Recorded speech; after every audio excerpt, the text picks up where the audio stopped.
Bonjour, je suis le pasteur Jocelyn Seri.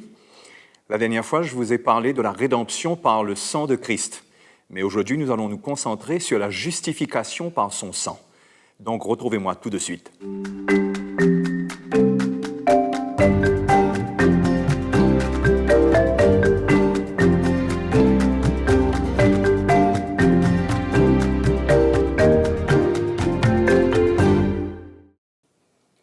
Nous avions parlé de la rédemption la dernière fois, par le sang, et il est intéressant de voir, et c'est encourageant de constater tout ce que Jésus a fait pour nous et ce que nous obtenons au moyen de son sang.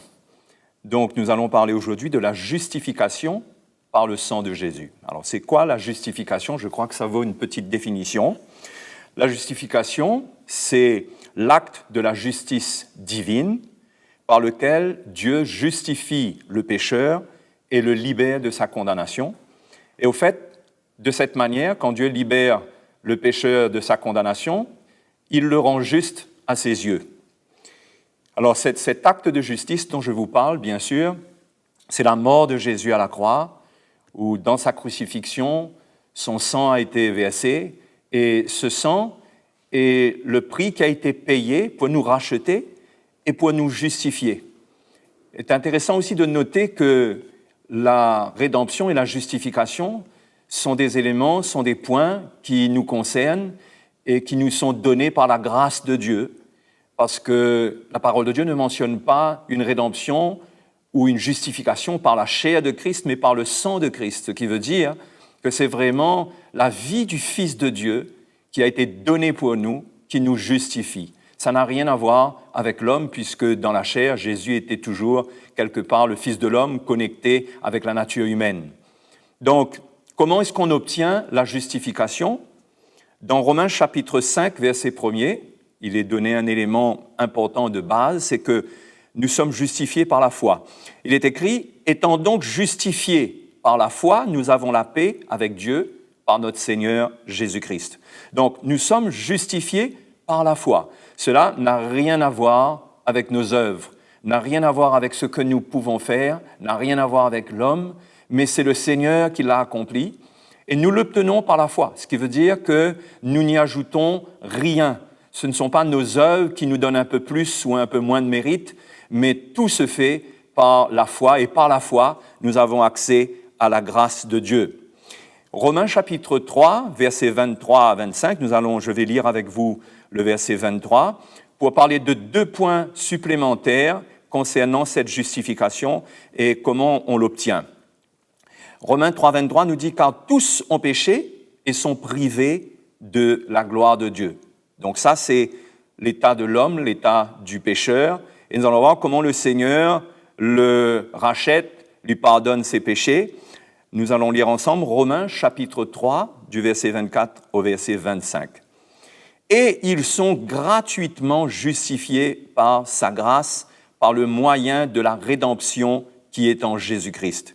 C'est lui que Dieu a destiné, par son sang, à être, pour ceux qui croiraient, victime propitiatoire. Donc, la parole de Dieu met l'accent doublement sur la grâce, puisque ici, il nous est dit que nous sommes gratuitement justifiés par sa grâce. C'est pour bien nous montrer à quel point il s'agit doublement de l'œuvre de la grâce de Dieu. Donc le point numéro 1, c'est que la justification s'obtient entièrement par la grâce de Dieu. Et le deuxième point très intéressant, c'est que Jésus, par son sang, a été fait victime propitiatoire pour nous. Ça veut dire quoi? Dans le mot propitiatoire, on a le petit mot propice. Et cela nous amène à cette conclusion que ce sacrifice, le sang de Jésus, cette justification, nous rend, ou plutôt rend Dieu propice à notre égard. Ce qui veut dire, propice à notre égard, ça veut dire que Dieu nous est favorable. Romains chapitre 8, verset 30 nous confirme que Dieu est de notre côté, qu'il nous est favorable, au point que Paul dit que ceux qu'il a prédestinés, au verset 30, il les a aussi appelés, et ceux qu'il a appelés, il les a aussi justifiés. Nous retrouvons cette justification. Et ceux qu'il a justifiés, il les a aussi glorifiés. C'est la prochaine étape, la glorification. Que dirons-nous donc à l'égard de ces choses? Si Dieu est pour nous, qui sera contre nous? Donc, la justification par le sang de Jésus rend Dieu propice à notre égard. Dieu nous est favorable, Dieu n'est pas contre nous, il est pour nous. Et Paul dit au verset 32, « Lui qui n'a point épargné son propre Fils, mais qui l'a livré pour nous tous, comment ne nous donnera-t-il pas aussi toutes choses avec lui? » Donc voilà, c'est quoi cette propitiation? C'est cette faveur de Dieu que nous trouvons à cause de la justification par le sang de Jésus. Maintenant, nous pouvons arriver à cette constatation, c'est que la justification par le sang de Jésus, elle établit la grâce comme un fondement de la relation entre Dieu et les croyants, les chrétiens. Donc, c'est sûr que la grâce, ça a toujours été dans le cœur de Dieu, mais elle se manifeste lorsque la justice de Dieu est satisfaite. C'est pourquoi nous ne sommes pas sauvés juste par l'amour de Dieu. Dieu a toujours aimé les hommes, mais Dieu ne peut pas bouger en dehors de sa justice. Donc, l'acte de justice, la mort de Jésus vient satisfaire la justice de Dieu. Et là, toute la grâce et l'amour qui sont dans le cœur de Dieu débordent pour les hommes. Et c'est ce que Dieu a toujours voulu pour l'homme, mais cela n'est possible que par la justification. Donc, cette grâce vient et elle devient le fondement de notre réconciliation, de notre relation, avec le Seigneur. Alors, on va voir quelques points pour parler de cette grâce connectée à la justification. Premièrement, la justification pose le fondement d'une réconciliation permanente avec Dieu. Quand on est réconcilié, ça n'agit plus ensuite suivant les humeurs de l'homme ou les humeurs de Dieu. La réconciliation qui vient par le sang de Jésus, c'est un don de Dieu qui est permanent. Cette relation, cette réconciliation nous introduit dans une relation permanente avec Dieu. Donc, c'est un point fondamental que nous devons constater dans cette session, c'est que nous sommes dans la réconciliation. Nous sommes dans la paix avec Dieu. Romains chapitre 5, avec le verset 1, nous allons constater cela. Étant donc justifiés par la foi, nous avons la paix avec Dieu. Vous voyez, ça c'est un élément que l'ennemi veut attaquer. Que bien que nous ayons été justifiés, nous pouvons, si nous manquons de foi, si nous sortons de ce fondement de la grâce de Dieu, nous pouvons perdre cette paix avec Dieu. Non pas que Dieu ne soit plus en paix avec nous, mais c'est nous qui la perdons de notre cœur et qui nous alignons avec le mensonge de l'ennemi. Donc, nous avons cette paix avec Dieu et c'est quelque chose de permanent. Nous ne sommes plus sous la colère de Dieu. Nous n'avons plus à craindre la colère de Dieu. Cette colère de Dieu, elle est pour les incrédules. Elle n'est pas pour les enfants de Dieu. Romains chapitre 5, verset 9, nous allons le lire ensemble, mentionne cette colère de Dieu. « À plus forte raison donc, maintenant que nous sommes justifiés par son sang, serons-nous sauvés par lui de la colère. » Il y a une colère qui va venir dans ce monde. Mais le Seigneur nous promet qu'à cause de son sang qui nous a justifiés, cette colère de Dieu ne va pas nous atteindre.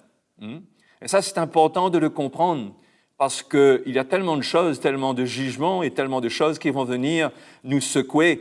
Mais c'est comme pour le peuple d'Israël, avant de sortir d'Égypte avec le sacrifice de l'agneau pascal, le sang de l'agneau qui avait été appliqué sur les poteaux et les linteaux des portes avait rassuré le peuple de Dieu. Dieu avait dit, vous verrez le sang. Cela sera un signe pour vous, ce sang. Et le signe que nous avons avec le sang de Jésus, c'est que nous ne sommes plus sous la colère de Dieu. Et même si, comme pour le peuple d'Égypte, la colère de Dieu visite le monde dans des temps de trouble, nous sommes sous la protection du Seigneur, nous serons sauvés de cette colère, et au final, nous serons enlevés avec le Seigneur lorsque le Seigneur reviendra et que les jugements continueront à tomber sévèrement sur cette terre. Ensuite, un point qui est important pour notre vie quotidienne, c'est que la justification nous invite à une relation de grâce avec Dieu. Vous voyez? Si la rédemption pose les bases de notre appartenance à Dieu, il faut savoir que la justification, de son côté, pose les bases d'une relation avec Dieu. hein. La justification change la nature de notre relation avec Dieu et cette justification fait de cette relation entre Dieu et nous une relation de grâce. Et du fait que c'est une relation de grâce, Dieu nous invite, et la parole de Dieu nous invite à nous approcher de Dieu, à ne pas avoir peur, et nous allons constater cela dans l'Épître aux Hébreux, qui est une épître qui nous encourage beaucoup à nous approcher de Dieu. Hébreux chapitre 10, versets 19 à 21, je lis pour vous. « Ainsi donc, frères, puisque nous avons au moyen du sang de Jésus une libre entrée dans le sanctuaire. » Le sang de Jésus nous donne une libre entrée. Ce n'est pas quelque chose pour lequel nous avons besoin encore de payer un prix ou de ressentir des mérites par nos œuvres, mais c'est quelque chose qui nous est donné gratuitement tout au long de notre vie, aussi longtemps que nous avons une attitude de cœur, l'attitude d'humilité et de sincérité qu'il faut. Donc, il est dit que nous avons cette libre entrée par la route nouvelle et vivante qu'il a inaugurée pour nous au travers du voile, c'est-à-dire de sa chair. Et puisque nous avons un souverain sacrificateur établi sur la maison de Dieu, oui, grâce à ce souverain sacrificateur qui est à la fois le sacrifice qui a versé son sang et le souverain sacrificateur qui vient à notre secours, nous allons lire ensemble le chapitre 10, verset 22. Le verset 22 nous dit « Approchons-nous à cause de cela, approchons-nous avec un cœur sincère. » Vous voyez, nous avions déjà parlé de l'importance du cœur, que Dieu cherche le cœur. Et quand on s'approche de lui, nous voyons là que c'est le premier point. Approchons-nous avec un cœur sincère, dans la plénitude de la foi, les cœurs purifiés d'une mauvaise conscience et le corps lavé d'une eau pure. Donc, il y a trois choses là que j'aimerais vous dire. C'est tout d'abord le cœur sincère, que c'est important d'avoir ce cœur-là pour s'approcher de Dieu, parce que Dieu n'aime pas l'hypocrisie de cœur.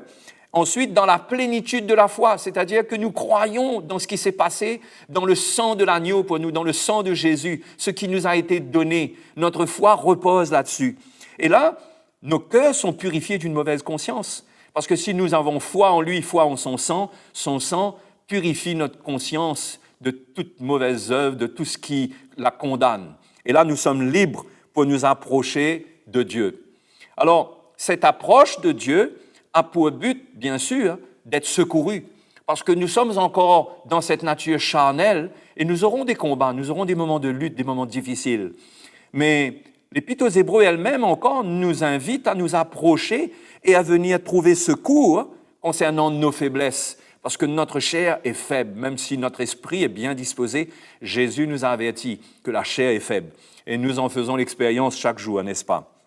Donc, Hébreux chapitre 4, verset 15 nous dit que nous n'avons pas un souverain sacrificateur qui ne puisse compatir à nos faiblesses. Au contraire, nous devons savoir que c'est tout le contraire. Et l'ennemi aimerait nous montrer autre chose concernant Dieu. Aimerait nous montrer plus la sévérité de Dieu concernant le péché, ce qui n'est pas faux, mais notre cœur n'a pas besoin de se concentrer là-dessus. Nous devons voir dans la relation que nous avons avec Dieu, que Dieu porte une compassion pour nous maintenant, que tout son cœur est avec nous concernant nos faiblesses. Donc la parole de Dieu dit ici, au contraire, il a été tenté comme nous en toutes choses sans commettre de péché. Le verset 16, encore une fois, nous fait cette invitation et nous dit « Approchons-nous donc, ne restons pas loin du Seigneur, approchons-nous donc avec assurance du trône de la grâce. » Le trône de Dieu qui, sous l'Ancienne Alliance, était un trône de jugement qui déclarait la mort du pécheur, a été converti en trône de grâce parce que le sang de Jésus a changé. Cette loi est devenue notre loi, c'est une loi de la grâce, de la miséricorde de Dieu. Et aujourd'hui, ce n'est plus une loi de mort, de condamnation, mais c'est une loi qui donne la vie et qui libère le chrétien concernant ses faiblesses. Donc nous pouvons venir devant le trône de la grâce pour être secourus dans nos besoins, pour obtenir miséricorde et trouver grâce. Oui, mes frères et mes sœurs, le trône de la grâce est là en permanence pour nous. Ce n'est pas quelque chose qui est là de temps en temps et que nous avons besoin d'aller chercher, d'attendre une manifestation spéciale. Nous devons avoir la foi dans notre cœur que cette entrée a été inaugurée pour nous. C'est une entrée libre et elle est permanente. Maintenant, j'aimerais vous dire que cette justification nous offre la possibilité de servir Dieu dans la paix. D'accord? C'est ce que nous venons de voir, puisque si nous avons la paix avec Dieu, ce n'est pas pour retourner à une petite vie charnelle où nous allons nous satisfaire d'avoir cette paix, mais cette paix nous est donnée pour nous équiper dans le service de Dieu, pour que nous ne soyons pas troublés, parce que Dieu sait à quel point nous pourrions le craindre, nous pourrions avoir peur de lui, peur de sa parole, au point que nous pourrions être troublés. Mais bien sûr, nous avons la crainte de Dieu.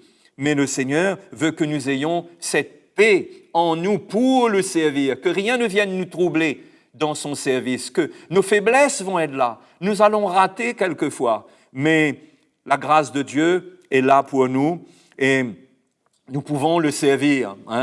Et nous allons expérimenter même des miracles en nous, et cela grâce au sang de l'alliance éternelle qui a été versé pour nous. C'est ce que nous dit Hébreux, chapitre 13, versets 20 à 21.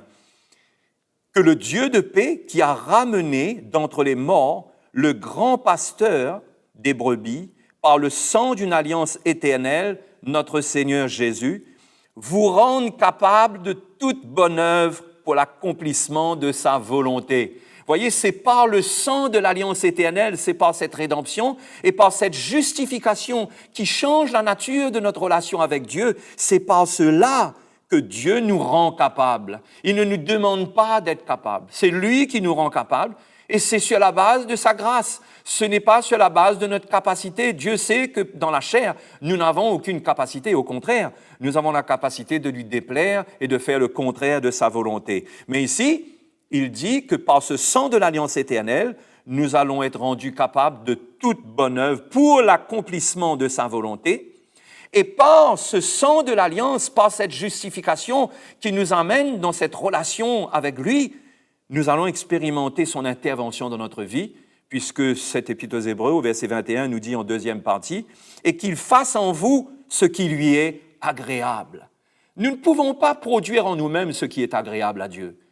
D'ailleurs, Éphésiens chapitre 2, le verset 8, nous dit que c'est par la grâce que nous sommes sauvés. Je passe jusqu'au verset 9. Bien sûr qu'il est dit au verset 9, ce n'est point par les œuvres que nous sommes sauvés, afin que personne ne se glorifie. Mais le verset 10 nous dit, nous sommes son ouvrage, c'est-à-dire que nous sommes son chantier, nous sommes sa fabrique, nous sommes son produit, c'est lui qui nous change, c'est lui qui produit en nous ce qui lui est agréable. Nous devons le savoir parce que nous aurons tendance toujours à essayer d'être quelqu'un de bon, de bien par notre propre force et de faire des choses qui plaisent à Dieu. Mais nous ne pouvons pas faire cela dans notre propre force. Nous avons besoin de la grâce de Dieu. Et cette grâce est avec nous parce que nous avons été rachetés et justifiés par le sang de Jésus une fois pour toutes. Donc, la justification nous garantit le pardon permanent de Dieu. C'est le point sur lequel je veux venir maintenant. Bien sûr, ce pardon est pour ceux qui se repentent. Nous savons que dans notre vie, nous devons manifester cette repentance. Tous les jours de notre vie, nous avons les manifestations de cette chair. Et dans notre cœur, nous transportons cet esprit de repentance. Non pas qu'à chaque fois, nous ayons besoin de demander pardon au Seigneur pour toute petite chose, mais c'est une attitude dans notre cœur où nous sommes brisés de voir les manifestations de notre chair. Et cela suffit pour Dieu de ressentir que dans notre cœur, nous n'aimons pas la nature de notre chair. Et à cause de cela, le pardon de Dieu est là pour nous. Et Ésaïe, chapitre 55, versets 7 à 9, nous allons lire un passage très intéressant qui nous montre que Dieu ne se lasse pas de pardonner. Ésaïe dit que le méchant abandonne sa voie et l'homme d'iniquité ses pensées, qu'il retourne à l'Éternel qui aura pitié de lui, à notre Dieu qui ne se lasse pas de pardonner. Ésaïe avait une révélation extraordinaire de la grâce de Dieu. Depuis le chapitre 53 où il nous parle du sacrifice de Jésus, après cela, à plusieurs reprises, il nous montre le cœur de Dieu qui allait suivre ce sacrifice. Et Dieu est le Dieu qui ne se lasse pas de pardonner. N'est-ce pas extraordinaire? Mais il y a plus étonnant. Nous allons lire le verset 8 au chapitre 55 toujours. Il est dit « Car mes pensées ne sont pas vos pensées et vos voies ne sont pas mes voies, dit l'Éternel. Autant les cieux sont élevés au-dessus de la terre, autant mes voix sont élevées au-dessus de vos voix et mes pensées au-dessus de vos pensées. Donc, je ne crois pas avoir lu le verset 7, mais je vais juste vous le lire, puisqu'il est dit que le méchant abandonne sa voie et l'homme d'iniquité ses pensées, qu'il retourne à l'Éternel qui aura pitié de lui, à notre Dieu qui ne se lasse pas de pardonner. Et c'est là que Ésaïe enchaîne en disant « Dieu, ses pensées ne sont pas nos pensées ». De quoi est-ce qu'il veut parler?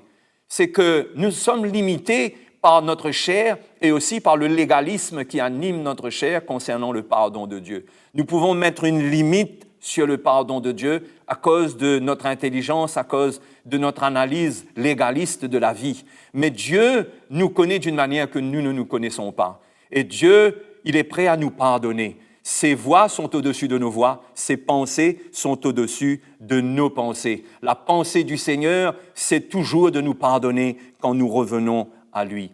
Et on se souvient de l'apôtre Pierre, comment il a eu des luttes à ce niveau. Un jour, il a demandé au Seigneur, et nous allons lire, je vais le lire pour vous, dans Matthieu chapitre 18, versets 21 à 22, comment Pierre s'approcha du Seigneur et lui dit « Seigneur, combien de fois pardonnerai-je à mon frère lorsqu'il péchera contre moi?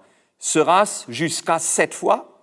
Voyez comment Pierre, la pensée de Pierre, met une limite sur la quantité de fois pour le pardon. Il met une limite, il limite cela à 7 fois, pensant peut-être que c'est un grand chiffre. Mais Jésus lui dit, je ne te dis pas jusqu'à 7 fois, mais jusqu'à 70 fois 7 fois par jour, 490 fois par jour, parce que c'est ça la pensée du Seigneur. Dieu ne se lasse pas de pardonner. Et c'est la même chose pour nous dans nos relations. Nous devons, nous aussi, ne pas nous lasser de pardonner. Nous devons transporter l'esprit de grâce du Seigneur en nous.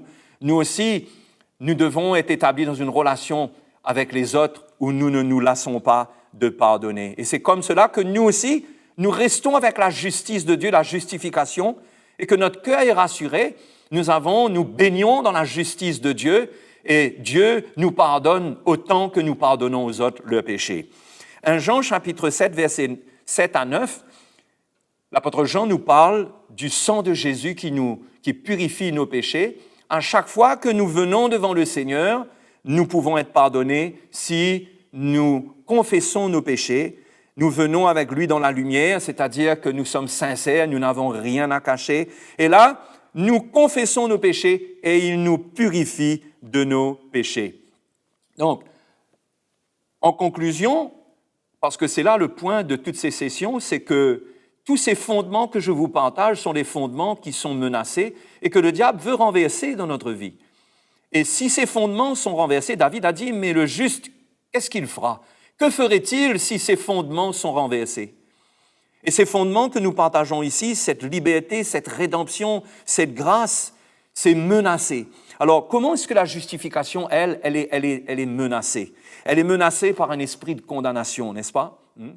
La Bible nous parle dans l'Apocalypse chapitre 12 que le diable, c'est l'accusateur de nos frères. C'est notre accusateur en permanence. Il aimerait et il manifeste cette accusation et il l'exprime. Et cela a une portée dans l'esprit. Et si nous ne sommes pas fortifiés par le Seigneur, fortifiés dans sa justice, si sa justice n'est pas une cuirasse pour nous, cela peut atteindre nos pensées, cela peut atteindre notre cœur. Mais nous savons qu'au ciel, l'ennemi n'a plus d'accès. L'ennemi ne peut plus convaincre le cœur de Dieu. L'ennemi ne peut plus retourner le cœur de Dieu contre nous, puisque la justification, maintenant, elle est permanente. Donc, l'accusateur de nos frères est bien vaincu. Et le verset 11 nous dit, « Ils l'ont vaincu à cause du sang de l'agneau. » Sans compter que l'apôtre Paul lui-même, il le dit, c'est un verset très connu, qu'il n'y a maintenant aucune condamnation pour ceux qui sont en Jésus-Christ. J'aime ce verset parce que ça nous rassure que concernant les points faibles de notre vie, de notre nature charnelle, cela ne va pas produire de condamnation dans le cœur de Dieu à notre égard. C'est nous qui nous condamnons. Et parfois, nous sommes condamnés à un point que la Bible nous dit, si notre cœur nous condamne, Dieu est plus grand que notre cœur. Il sait toutes choses. Parfois, nous nous condamnons alors que Dieu ne nous condamne pas. Mais si nous sommes en communion avec le Seigneur et si nous avons la lumière de cette justification, nous serons de moins en moins troublés. Et il y a un autre point qui est une menace, c'est le regard légaliste des autres.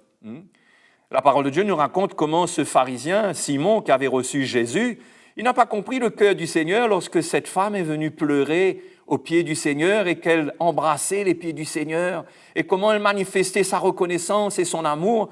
Mais ce pharisien avait un regard légaliste sur la situation. Et il disait, au Luc chapitre 7, verset 39, il dit qu'il pense du Seigneur en lui-même, il dit « Mais si cet homme était prophète, il connaîtrait qui et de quelle espèce est la femme qui le touche, il connaîtrait que c'est une pécheresse. » Vous voyez?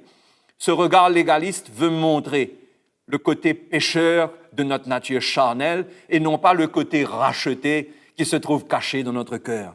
La loi est un trouble par rapport à la justification, par rapport à la grâce de Dieu. C'est pourquoi ne nous soumettons pas au regard légaliste des autres. Ne nous soumettons pas aux reproches et aux blâmes légalistes des autres, mais marchons dans la liberté que nous donne la grâce de Dieu offerte par la justification. Le pharisien qui était dans le temple, lui aussi, on sait comment il a prié. Je n'ai pas la référence, mais ce pharisien qui a prié dans le temple et qui s'est mis dans une position où il condamnait le pécheur qui était là, le publicain qui était là. Mais la Bible nous dit que le publicain, par son attitude humble, brisée, contrite, il a été justifié, il est retourné chez lui, justifié, alors que le pharisien, dans ses grandes déclarations, appuyé sur ses œuvres, il n'a pas été justifié parce qu'il était en train de s'exprimer, il était extrêmement légaliste, il jugeait l'autre. Donc nous ne devons pas nous mettre sous le regard légaliste des autres. Alors, je vous ai partagé ces points parce que ce sont des points fondamentaux de la vie chrétienne pour rester en paix et pour avoir une relation de grâce avec Dieu, pour permettre à Dieu d'accomplir son œuvre dans notre vie. Ça, c'est le plan de Dieu pour vous et pour moi, et ça nous garde en paix, et ça nous garde dans la joie pour servir le Seigneur. Lors des prochaines sessions, nous allons parler, cette fois-ci, non pas du sang, mais nous allons parler de la chair, la question épineuse de la chair. Bien que la chair n'ait pas des épines. Enfin bref, ça c'était le jeu de mots d'aujourd'hui, mais la chair est une question épineuse dans le sens qu'elle cache des subtilités. Mais je ne vous en dis pas plus, je vous donne rendez-vous à la prochaine fois. Que le Seigneur vous bénisse.